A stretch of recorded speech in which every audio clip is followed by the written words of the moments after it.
Good morning, students. Welcome to the next lecture of Electronic Measurements and Instrumentation. My name is TSS Nagapavan Kumar. Today we are going to start a new topic, transducer. So this is the fifth unit. Okay. So a transducer is a device which is converting one form of energy into another form of energy. That is, it is receiving some non-electrical energy and it is converting that energy into the electrical form. So this is the major principle behind these transducers. Here various types of transducers are. Here we have the display. Let us see. Okay, so coming to that, unit 5 contents. So these are the unit 5 contents. Here in this fifth unit we have active and passive transducers, resistive transducers, capacitive transducers, inductive transducers, strain gauges, LVDT, piezoelectric transducers, resistors, thermocouples, thermistors and sensistors. So these are the different types of topics here we have in this fifth unit.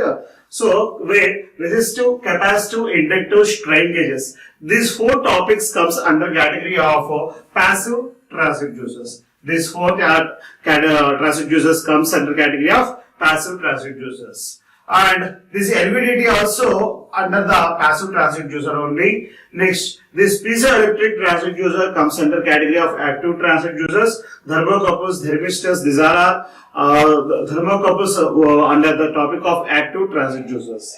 Right. Let us see the concepts. Transducer. So see here. A transducer is a device which has one input and one output. So coming to that, the input is a non-electrical signal and coming to that, the output is an electrical signal, right?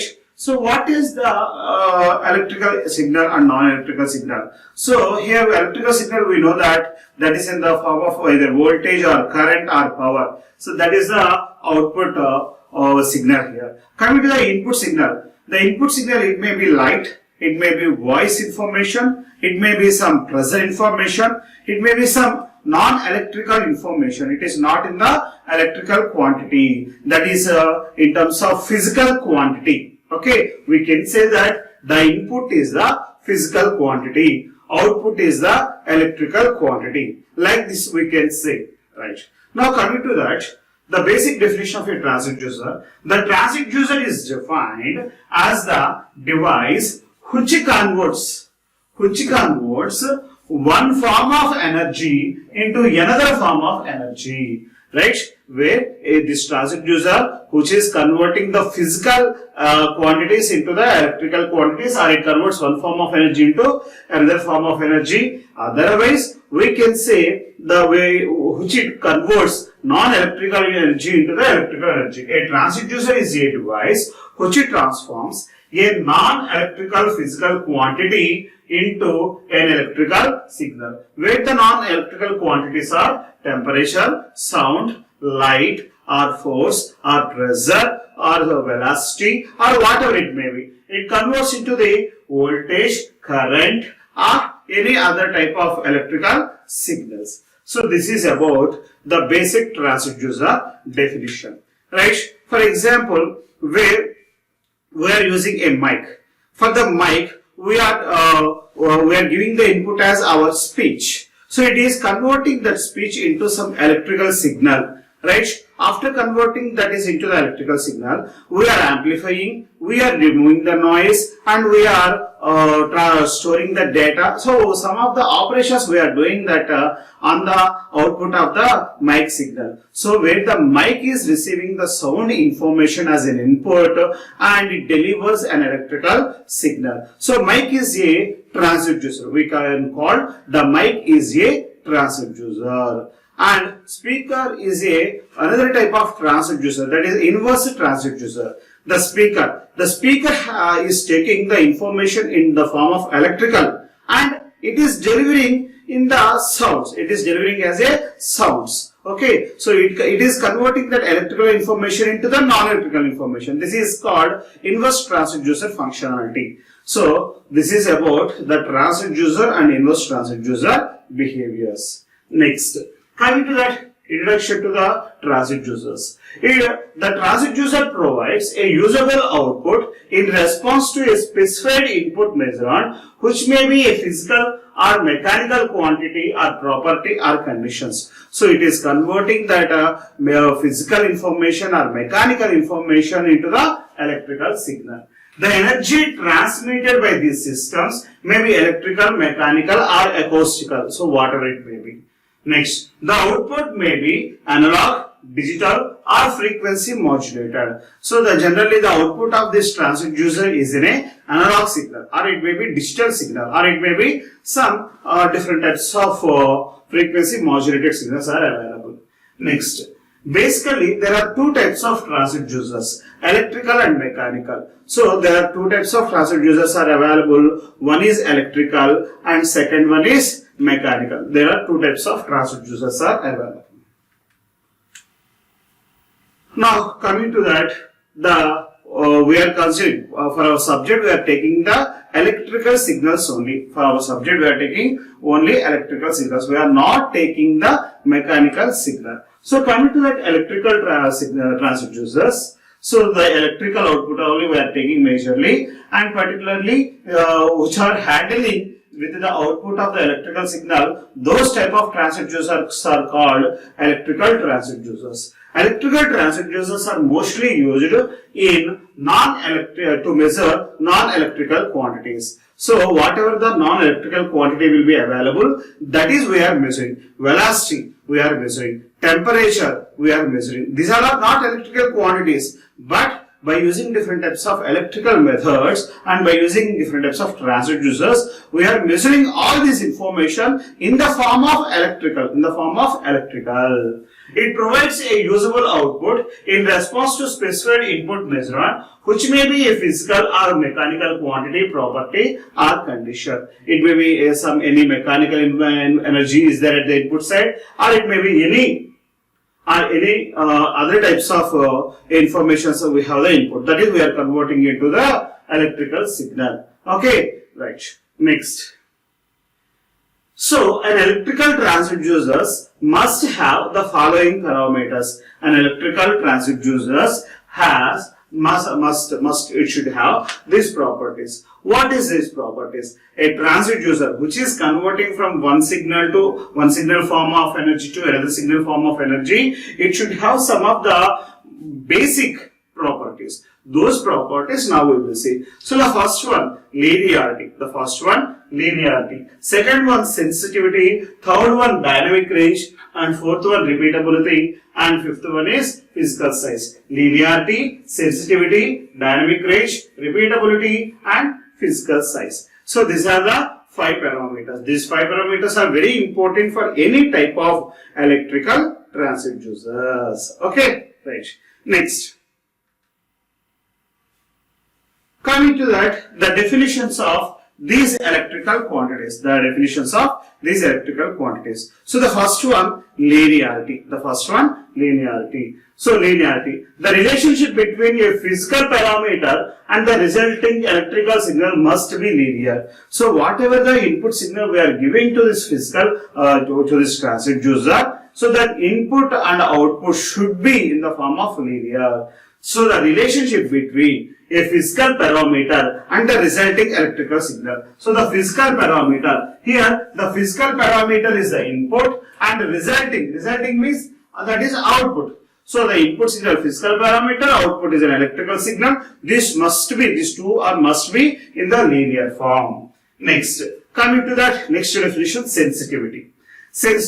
This is defined as the electrical output per unit change in the physical parameter. For example, volts per degree centigrade for a temperature sensor. So the sensitivity is the output, how the output is changing with respect to the input. This is the sensitivity parameter representation. For example, I am saying the temperature information. Okay, so I am getting some electrical output. Okay, the output may be in terms of voltage, but the input is temperature, that is in terms of degree centigrade. Okay, so see here. Here, finally the output parameter, how it is changing with the sensitivity parameter we have to say. That is volts per degree centigrade. Per 1 degree centigrade, how much voltage is generating at the output side. Otherwise, for 1 volt of 1 volt or 2 volts of information, how much percentage of degree is varying. So we have to say the physical parameter behavior with respect to the output electrical quantity. So that is about the sensitivity.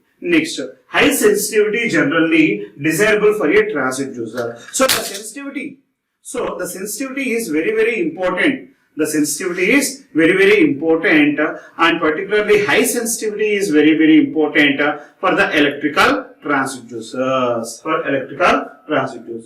Next, coming to the third one definition, dynamic range. The operating range of the transducer should be wide to permit its use under a wide range of measurement conditions. So see here, dynamic range. Dynamic range means the real-time working operation. The operating range of the transducer should be wide to permit its use under a wide range of measurement conditions. So it should give the permit to use a wide range of conditions. That is very important. Next, repeatability. Next, fourth one, repeatability. The input or output relationship for a transducer should be predictable over a long period of time. This ensures reliability of operation. So see here the repeatability is very important. So whatever the accurate output we are getting, that should we have to repeat for each and every time. Well, how many times we are doing the experiment, that many number of times we have to repeat the same output. The input or output relationship, for a transducer should be predictable over a long period of time. This ensures the reliability of operation. For example, when you are buying a new car, so you are checking for first mileage. So for 1 liter petrol, it is giving 20 kilometers of mileage. Then what about your belief? So you are believing that so after 1 year, after 2 years, 3 years, 4 years, 5 years also, it should give 20 kilometers mileage per 1 liter. That is the expectation from the user. If the machine also works like, then only the company get belief from the customers. Okay, so this is the repeatability that should give the same type of output behavior for each and every time. Okay, that is a parameter of the repeatability. And at the same time, the input-output relationship also must be constant. So if you are when you are getting 20 kilometers mileage per 1 liter, so at that time you are going for long drive. When you are going for in the city drive, it will give the less mileage. Okay, so you have to check for the input output both relationships. Okay, input and output both times you have to check the relationships. Okay, so for every long drive you have to check. Don't compare the long drive and short drive with the car, the mileage comparisons. Next, the last one, physical size. The size of the transducer is very important because of today all the devices we are manufacturing with very less size. So the transducer size also it should be very less based on its behavior. The transducer must have minimal weight and volume so that its presence in the measurement system does not disturb the existing conditions. So where the transducer is occupying very less in size, so it should give the better results and it should not disturb the remaining system behavior. So these are the 5 parameters of the electrical transducers. These are the 5 parameters of the electrical transducers. Now coming to that, the electrical transducers and these advantages. So before entering to the real transducers topic, these are the very important informations, and here we have to see what is the basic structure of the transducers, and we have to see its operations, advantages, types. Then we will see each transducer explanation. So coming to that, the advantages of these electrical transducers are, electrical transducers must have the following parameters. The first one, electrical amplifications and attenuation can be easily done. So remaining this, leave this word sentence, and first point you have to see. This is the first advantage. The electrical amplification and attenuation be easily done. By using this one, we can do that amplification and or attenuation easily by using the new methods of digital or integrated circuit formations.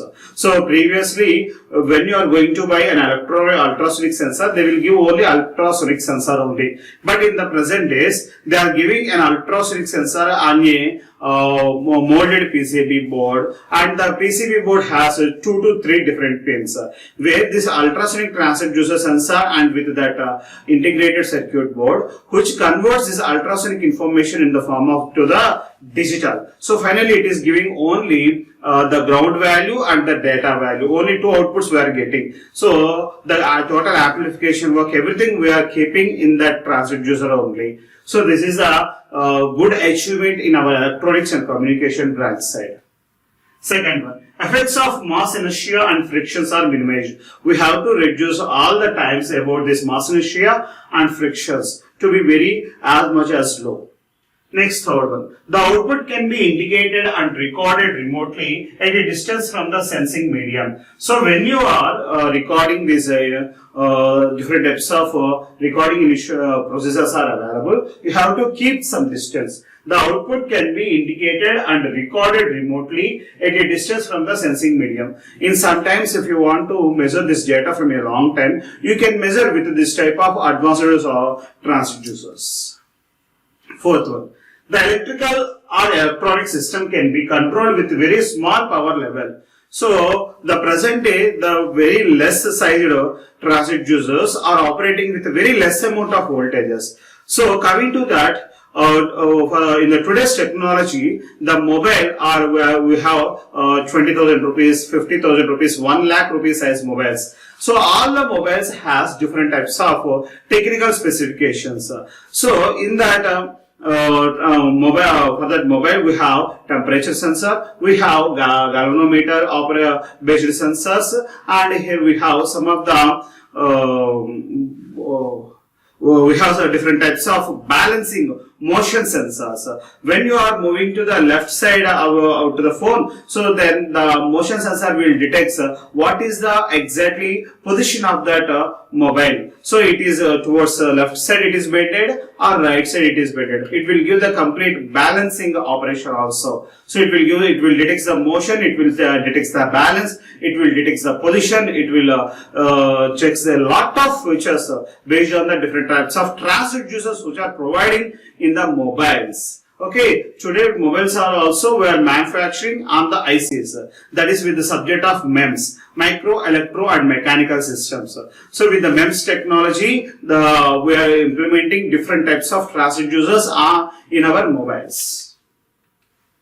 Next, last advantage. The electrical output can be easily used, transmitted and processed for the purpose of measurement. So whatever the output we are taking, the output easily we can use and we can transmit and we can process for further applications which we have measured from the physical quantity. So these are the very, very important advantages you have to remember.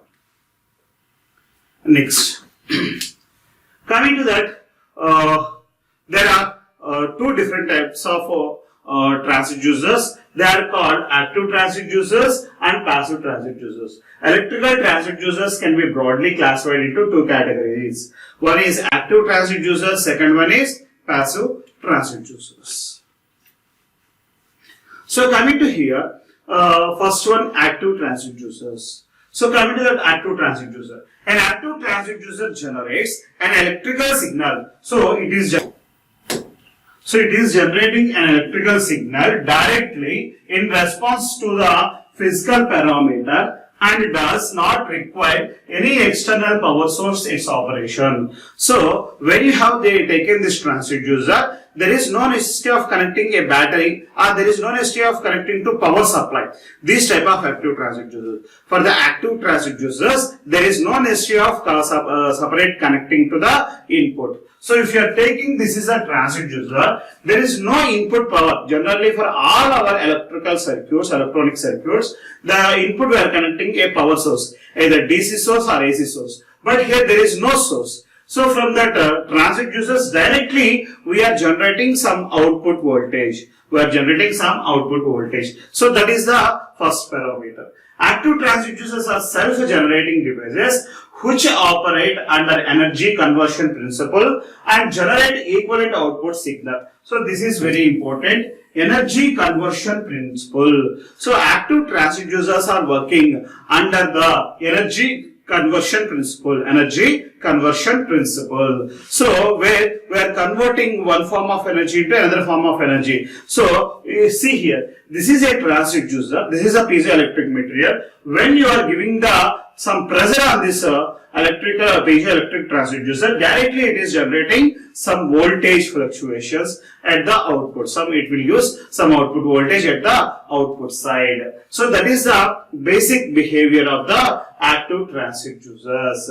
Okay, right. For example, from pressure to charge or temperature to electrical potentials. Directly the temperature is converted as an electrical signal, or the pressure may be converted as an electrical signal. So this is about the active transducers.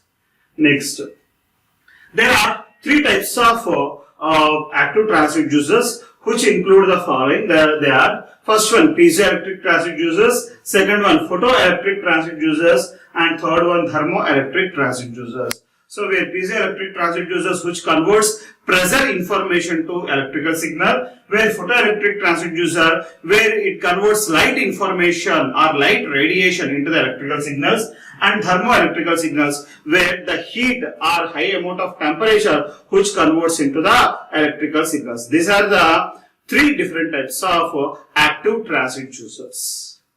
Next, coming to the passive transducers. Next one, passive transducers. These passive transducers, if these passive transducers has to work, then we have to use some external power source. That is very, very important. So see here, passive transducers operates under energy controlling principle. So active transducers are working under the principle of energy conversion. Passive transducers are working under energy controlling principle. Energy controlling principle. So that is energy conversion. This is energy controlling. So you have to remember this parameter. Active transducers are energy conversion principle. Passive transducers are energy controlling. Okay, right. Energy controlling principles, which makes it necessary to use an external electrical source with them. So we have to connect separate power supply to these circuits. Then only it will result.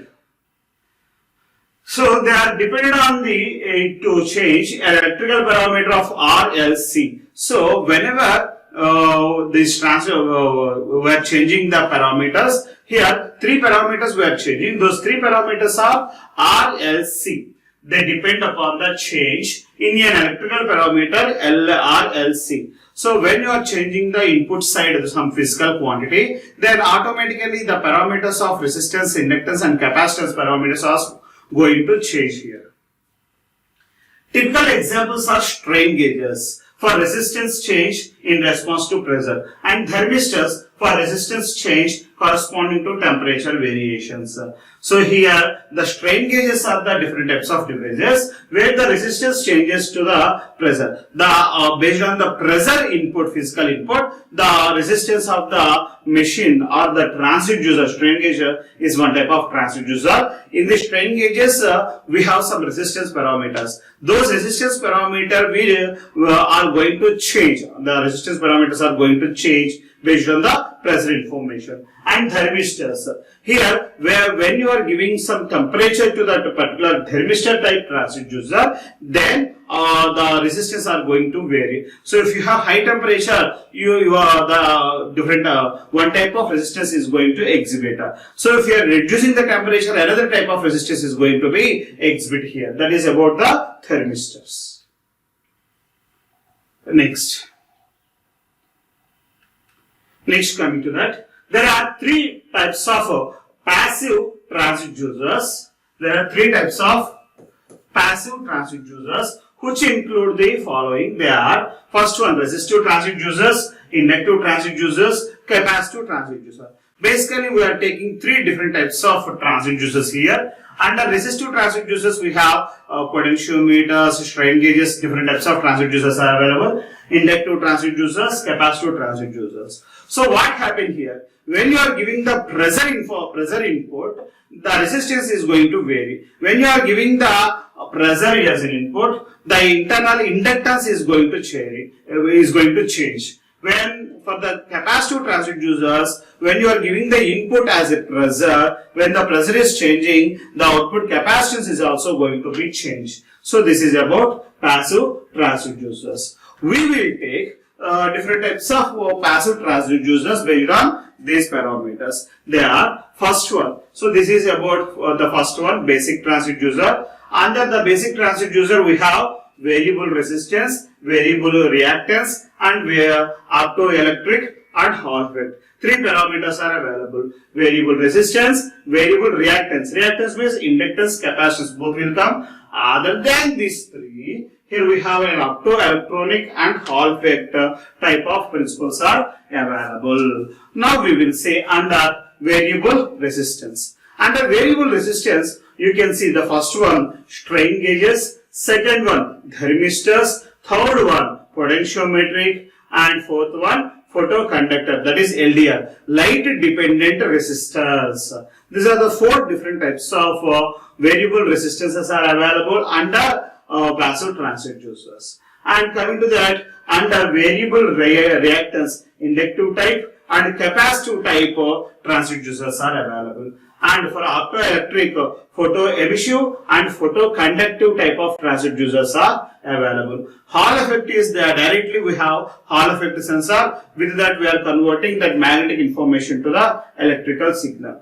Next, coming to that, here the inductive capacitive type transducers, we have some further classifications. They are in the under inductive, variable reluctance and variable permeability and LVDT. These three different types of transducers available under the variable reactance, under the variable inductive type of passive transducers. So this is about all the types of passive transducers. Let us take a look. Next, coming to that, the transduction principle. So the transduction principle is nothing but as how this transducer is working. Again, we have to see the definition of the transducer.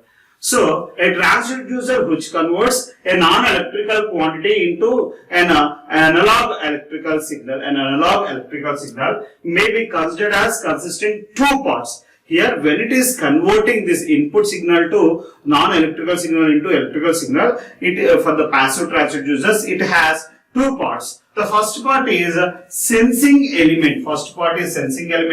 And the second one is transduction element. Here we have two parts of this transducer. They are the two parts. They are the sensing element and transduction element. So here, first we will take the input signal.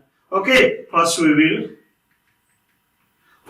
take the input signal. After that, we are taking a sensing element. Next, transduction element. Next, finally, the output signal. So this is the a small block diagram which will explain the transduction principle. The transduction principle is consisting of two parts, where coming to that, the first part is sensing element. So whatever the input we are giving, that should be sensed by this sensing element, and after sensing this information will be converted into the electrical energy by using transduction element.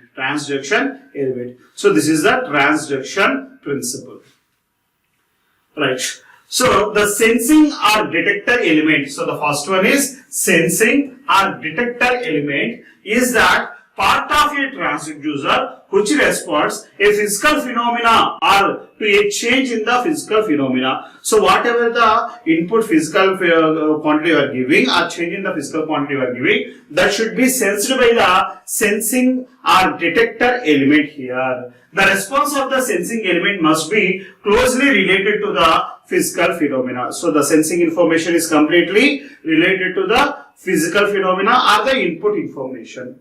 The transduction element transforms the output of a sensing element to an electrical output. The transduction element transforms the output of a sensing element to an electrical output. So the sensing element almost all it is seems to be like as an electrical signal and it is giving to the next block. The transducer may be further classified into different categories depending upon the principle employed by the transduction elements to convert the physical phenomena into output electrical signals. So these are, we have based on this transaction principle, we have different types of classifications of transducers still. So they are, for example, primary transducers, secondary transducers. Okay, in these transducers we have the primary part and secondary part, like LVDT. LVDT is a transducer which has two windings. First winding is called primary transducer and the secondary winding is called secondary transducer of the LVDT. So we have two types of parts in the passive type transducers. They are primary and secondary parts. Right. Next. The different electrical phenomena employed in the transduction elements of the transducer as follows. Here they are: first one resistive, next one inductive, capacitive, electromagnetic, piezoelectric, photoemittive, photoresistive, photopotentiometric, thermoelectric, frequency generating. These are the different types of transduction principles are available in the transducer side. These are the different types of transduction principles are available in the passive transducer side. Most of the transducers depends upon the resistance, inductance, capacitance, parameters only. But where we are giving the input as the photometric, maybe the input is the displacement. The input may be some pressure. The input may be flow of the some behavior. It may be flow of the water or flow of the blood or flow of any maximum different types of things are available. Particularly, this type of most of this type of transducers we are using in the field of biomedical operations. So in the biomedical engineering side, we have lot of different types of transducers operations are available. Okay, where the heart is continuously beating. This beating we are hearing by using a stethoscope. So that means in the stethoscope we have a mic which is converting this heartbeat information into the audible information, audible sounds. That is the work of the mic operation in the stethoscope. Next, the blood flow, right, and heartbeats. Next, how many heartbeats we are calculating. So present day everyone knows that a small fingertip based device that is called pulse oximeter. The pulse oximeter we are keeping at the finger and we are measuring the heartbeat and the saturation percentage of oxygen. SpO2. We are measuring SpO2 heartbeats. So generally a patient or a human being has the normal heartbeat is 72 beats per minute, and for the percentage of oxygen levels in the blood, generally every human being should be consisting in the range of 98 or 100 or maybe more than 95. Okay, so that is the normal SpO2 range. So here we are using photoelectric principle. So see here, photoemissive type or photoresistive type transducers we are using in that pulse oximeter operation. Like we have different various types of applications in the biomedical field, particularly for this type of transducers. Okay, not only biomedical, all the fields of electrical, electronics, mechanical operations, they are using this type of transducers. Okay, so with this we have completed the transduction principle. Right. So next coming to how to select a transducer for your operation. How to select a transducer for your operation. So for selecting a transducer, you have to consider these all the parameters. Okay, the first one, operating range, next sensitivity, next frequency, next environmental compatibility, minimum sensitivity, accuracy, usage and ruggedness, electrical parameters. These all are the parameters you have to take the count. Coming to that first one, operating range. Choose to maintain range requirements and good resolution. When you are operating a portable device, for that portable device you require a transducer. At that time you have to take the minimum operating voltage one. When you are handling a biggest machine, at that time we need more accuracy. At that time you have to go with a higher operating voltage based transducers. Like that you have to select. Next, sensitivity. So, choosing the sensitivity allows sufficient output. If you are manufacturing with very less costly device, you are taking less sensitive equipment. When you are concentrating more amount of, when you are going to design a more efficient device, then you are taking high sensitivity based on transducers. Next, frequency. Free response and resonant frequency flat over the entire desired range. So whatever the range and whatever the technical specifications you are following, based on that technical specifications you are selecting the frequency range. When you are operating RF range, then you have to select the transducer with the which is satisfying the RF range based signals. Like that you have to select the frequency. Next, environmental compatibility. It is very important. Temperature range, corrosive fluids, and pressure shocks, interaction size, and mounting restrictions. So, corrosive fluids. For particularly when you are using different types of steel or iron items, generally rust will be formed on that machines. So you have to see that rust behavior, temperature behaviors, and electrical shocks, interactions, sizes. These are all things you have to check, and you have to give the environment compatibility or environment friendly transducers to the users. Next, minimum sensitivity to expected stimulus other than the measurement. So whatever the sensitivity you are providing, you should provide, these are the minimum threshold ranges for the sensitivity. Like that, you have to design the machine. Next, accuracy. We know that accuracy will come with the hardware components usually in that machine. So if you are taking less accurate components, it will give less accuracy. If you are keeping more amount of cost, then it will give good accurate output information based on our stimulus information. Next, uses and ruggedness. It should be very important for both mechanical and electrical operations. The uses and ruggedness is very important. So when you are using rough and tough, then you have to select a good protection shield for this type of transducers. Then the lifetime or the span of the reliability is going to increase. Next, last one, electrical parameters. Length and type of cable required, signal to noise ratio when compared to with the amplifiers and frequency response limitations. When you are designing these transducers with a perfect processor, with a perfect integrated circuits with good amplifiers, you have to check the signal to noise ratio, and you should be keep it minimum the noise parameters, and you have to keep the good amplification levels for the transducers. Okay, so this is about the selecting parameters for a transducers. Which type of transducers you have to select, that is based on this total 8 parameters. Okay, right. In the next class, we will start with the concept of resistive transducers. Okay, thank you.